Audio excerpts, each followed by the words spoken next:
Елімізде өтіп жатқан дүбірлі сайыс тақырыбына қайтып оралайық. Биатлоншы қыз Алина Райкова бүгін бүкіл әлемдік универсиада ойындарының чемпионы атанды.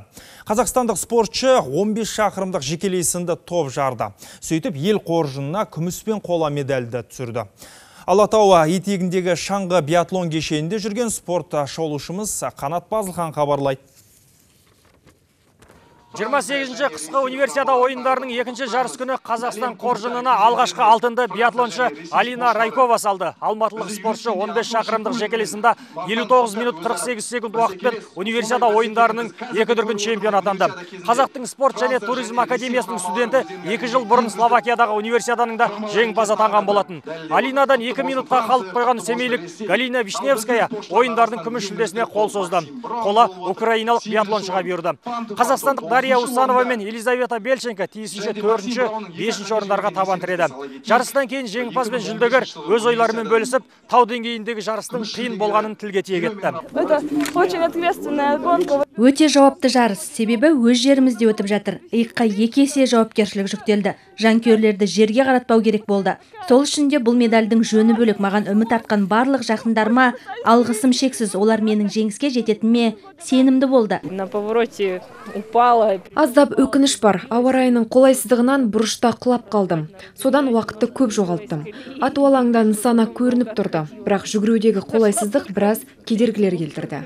Биатлоншы қыздардың жеңісті жолын шаңғышы Анна Шевченко да жалғастырды. Қазақстандық спортшы Алматы универсиадасында 2-ші қола медалін ұтып алды. Кеше 5 шақырымдық жекелесінде үздік үштіктен көрінген керекулі қыз бүгін сол жетістігін ізкесу жарысында қайталады.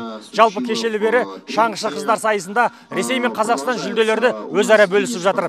5 шақырымдық ізкесу бәсекесінде ресейлік Анна Нечаевская қысқы универсиада чемпион атанса, оның отандасы Лилия Васильева күміс медальді еншіледі.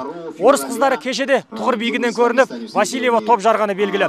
Алатау кешеніндегі жарыстан кейін қазақстандық шаңғышы біздің арнаға сұхбат беріп, қоланы аздап қомсынып тұрғанын жеткізді. Тағы да 2-ші орынға сәл жетпей қалдым. Алда әлі жарыстар бар. Енді бұдан да жоғары нәтижелерге ұмтыламын дейді Анна Шевченко.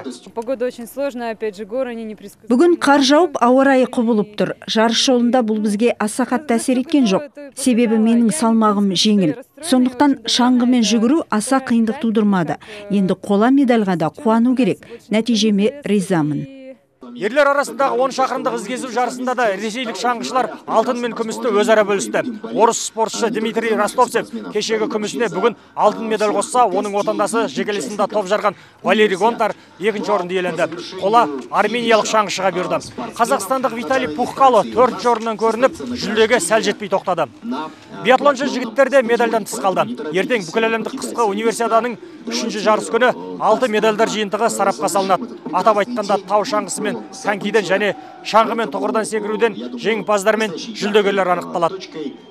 Қанат Базылхан, Батырбек Адылбек, қорытынды жаңалықтар, Алматы облысынан.